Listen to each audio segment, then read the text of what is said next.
控制着纸人慢慢凑过去，灵娥又扔出一把匕首，让纸人接住，当下就要戳那蟠桃几下。李长寿带着几分无奈的嗓音及时响起：嗨，这次真不是什么考验，你且先吃一颗桃子继续修行，再过3个时辰我会过来找你，有些事要跟你正式谈一下。师兄，正是。灵娥眨眨眼，俏脸伴着少许的嫣红，光着的脚丫轻轻一点飘到了桌上，拿起一颗桃子轻轻地啃了一小口，却是尝不到什么滋味。什么正事？难道是……灵娥，你已经是个成熟的师妹了，今晚师兄就与你谈一些身为师兄妹类型的道侣之间该做的事了。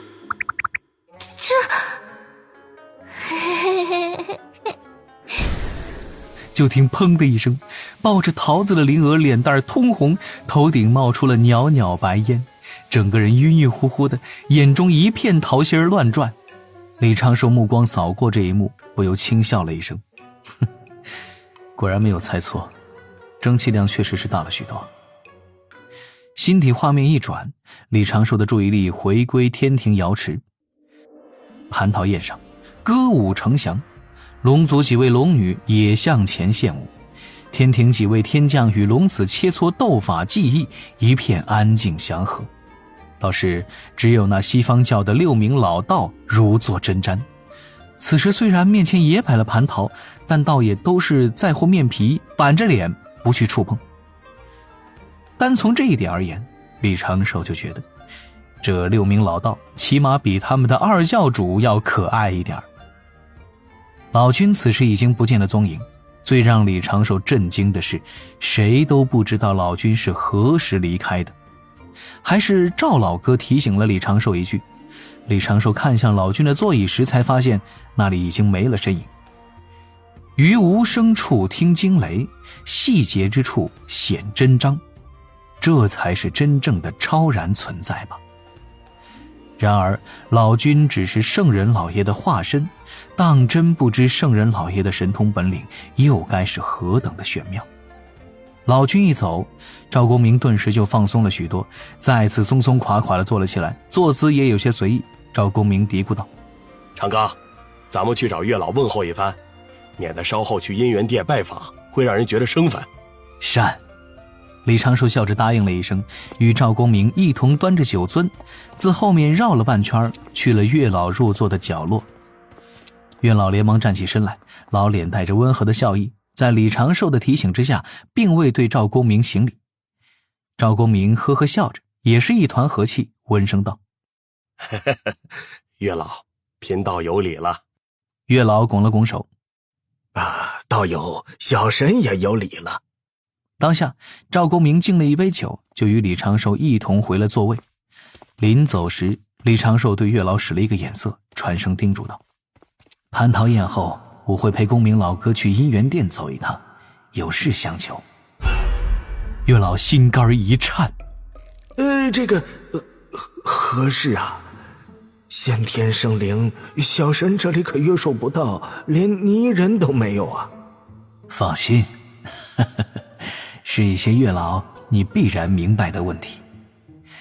李长寿的目中带着少许深意，月老迅速领会了权臣大人的指导精神。这问题就算我不懂，那也必须要懂。于是整个蟠桃宴上，月老都是愁眉紧锁，不断地思索着到底会发生何事。截教外门大弟子，天庭普通权臣，姻缘殿，这怎么就凑在一起了？身着红袍的月老渐渐就陷入了纠结。这次蟠桃宴本就是为了收龙，如今龙族顺利归顺，四海龙宫虽还有各类问题，但是大义已经定下，接下来天庭也可以顺理成章地驰援龙族。但这毕竟不是一锤子买卖，李长寿拿了这么多功德，也会主动肩负起售后工作。蟠桃宴上旁人都在吃桃，李长寿却是摆了一张布帛，开始书写下一份奏表。这也是算计，此事李长寿之前已经得了玉帝批准，在此地写奏表也不是为了突出自己如何勤劳，单纯的就是写给龙族与西方教看的罢了。顺便告诉西海龙族的龙王老铁们，以后若是要上奏表，就用这般标准格式。奏表第一项，建议天庭派兵驻扎实力最弱、妖魔最多的北海，于北距泸州瘴气之外，也可做天庭练兵之地。北海龙王顿时眉开眼笑。第二项内容也是利好龙族，便是天河水军驻扎天河边缘，若四海龙宫出现异状，以最快速度响应龙宫求援。南海、北海、东海三家龙王齐齐眉开眼笑。第三条内容，天庭当以天规约束龙族，不可因龙族底蕴深厚就罔顾天规，若遇作恶之龙，当施以重罚，以儆效尤。天庭当力斩龙台，恩威并重。西海龙王顿时成了苦瓜脸，低头一叹。写完这奏表，李长寿将奏表收了起来，待蟠桃宴后再行启奏。龙族之事，大局已定矣。李长寿此时才有了少许的轻松之感，毕竟今后有关龙族之事已经不必他一个人费心费力，玉帝陛下可以直接干涉。稍后还要将龙族归天庭做成一些歌谣典故，在洪荒各处传播，提升天庭话语权和存在感。他这个指导人坐在那儿，静静等待蟠桃宴结束。时不时会有天庭仙神、龙族长老过来敬酒，李长寿都是含笑以对，毫无架子。待与灵娥约好的时刻到来，李长寿刚想将自己的心神回归小琼峰上，敖乙却离了坐席。这家伙要做什么？李长寿发去眼神交流请求，敖乙却只顾着与东海龙王低声交谈，并未发觉。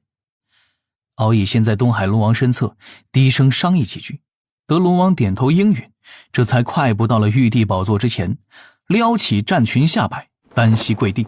小神启奏陛下。正含笑欣赏歌舞的白衣玉帝抬手虚服，笑道：何事奏来即可。敖乙，起来回话。是。敖乙站起身来，朗声道：小神想追随天庭水神身后，自请脱离海神神权之列。准。木工何在？老臣在。敖乙神位进一阶，具体职权由你与长庚爱卿商定。老臣遵命。敖乙稍微松了一口气，扭头对着李长寿露出了少许腼腆的笑容，低头做了一个道揖，转身跑回了此前的座位。李长寿含笑摇头：我这个二教主倒也是有心了。深夜时，李长寿自丹房而来，身影落在了湖边，静静地负手而立。没办法，灵娥又开始搞一些沐浴却被师兄偶然撞到的情节。等灵娥发现计策失效，麻溜的梳妆打扮，解开草屋周遭结界，李长寿这才是转身走了过去，嘴角带着淡淡的笑意。师兄。灵娥迎出屋门，脆生生地喊着。李长寿抬头看去，笑道：这是哪家的小仙子啊？她穿着鹅黄色的薄纱裙，凝脂肌肤在宝珠照耀下更显细腻美感。被李长寿如此一说，灵娥的脸蛋儿也染上了一些醉人的微红，轻轻咬了一下薄唇，柔体在身前交叠，侧身让开门前位置，有低琴手，目流盼，巧笑嫣然。哼，臭师兄，你总算舍得瞧我啦。文字经。哼，抄就抄。入了草屋，李长寿自顾自地坐在师兄专属圈椅，端起一旁灵娥此前准备好的茶水。过来这边坐，今天有2件事要跟你商谈。商谈？灵娥眨了眨眼，小声嘀咕道：师兄，有事你吩咐不就好啦？这2件事比较复杂。李长寿想了想，从袖中取出了那只玉簪，推到灵娥面前。先把这个贴身收好，灵娥顿时眼前放光，笑嘻嘻的一把夺了过来。这并非是我送的，李长寿淡定的道了一句，是一位与我此时也算是关系匪浅的女仙，让我转交给你的。咔咔嚓嚓，灵娥身后仿佛出现了数十道闪电，周遭顿时响起了二胡的凄凉乐声。为什么？明明是我先。也就渡劫之后闭关了这段时间，师兄就有了关系匪浅的女仙，还给我送来了玄氏师兄归属权的玉钗。为什么？你可听说过截教三霄仙子？听过。灵娥垂头丧气，渲然欲泣。截教三霄，先天生灵，天地间有数的大能，师兄给的典籍中都有记载。送你玉簪的便是云霄仙子，三霄之中的大姐，截教外门大弟子。灵娥顿时一愣，小眼神先是失去焦点，随后豁然一惊。师兄，你把云霄仙子骗到手了？文字经3000遍。李长寿禁不住吐槽了一句：什么叫骗啊？这件事来龙去脉解释起来非常的复杂，你可以理解为云霄仙子与我最开始有些交集，但是各路大能不断的在旁边相助，让对道理知识不太明了的云霄仙子对我产生了一些好感。这些送助攻的大能有人教玄都大法师，截教多宝道人，截教某位英明神武不拘小节的教主大人。灵娥张张小嘴，又抬手扶了一下额头，整个人都晕晕乎乎的，不知身在何处。师兄，你但凡吃2粒花生米，他捂着被敲了一下的额头，各种苦笑，抱怨道：师兄，你突然说这些，我怎么信嘛？此前给你的那颗丹药在何处？灵娥素手一翻，立刻将那颗丹药拿了出来，脸蛋红红的道了句：在这儿，不过我吃过，虽然用仙力包裹。仔细感受一下这丹药的道韵。哦。灵娥一言开始静静感悟，不多时就是秀眉轻皱。李长寿淡然道：你如今也是天仙境，应当能够认出这丹药的不凡。此乃九转金丹，太上老君炼制，玄都大法师所赠。灵娥的双眸闪了一下，咬着嘴唇嘀咕了一句：师兄，这么贵重的东西，你为何不自己留着渡金仙劫用？金仙劫早就渡过去了。灵娥满头的问号。李长寿缓缓叹了一口气，如今你与师父依然是我最为信任之人，你心性虽然远远不够，但是师父的号废了。正所谓养师妹100岁，用师妹1时。我虽有指导人之法，但有时也会感觉无法兼顾内外，需要你站出来帮我处理一些内门事务了。